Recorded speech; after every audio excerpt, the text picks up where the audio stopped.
నీకు ఏముండే ట్యూబ్ బ్లాకా పీసీఓనా ఏముండే అమ్మా? Tube block madam, egg quality కూడా ట్యూబ్ బ్లాక్ ఉండేనా? ఒక ఏ tube right and left single tube block కదా? Right madam. గర్భసంచి కూడా వాపు, గర్భసంచి వాపు, అడినోమైసిస్, ట్యూబ్ బ్లాక్, ఇంకా ఏముండే ప్రాబ్లం? ఎగ్ క్వాలిటీ తక్కువ ఉంది. ఎగ్ క్వాలిటీ ఎగ్స్ తక్కువ ఉన్నాయి ఓవరాల్గా. మరి ఏం చేసాం మీకు ట్రీట్మెంట్? ఐయుఐయా ఐవీఎఫ్ న్యాచురలా? ఐయుఐ సైకిల్ చేసాం కదా? ఎన్నో IUI? First ఐయుఐనా?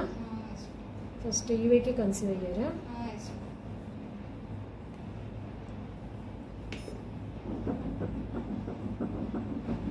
Okay, heart beat బాగుంది బేబీది. ఓకే, బేబీ అంతా కూడా బాగుంది, హార్ట్ బీట్ బాగానే ఉంది, గ్రోత్ కూడా సరిపడా ఉంది. ఓకే.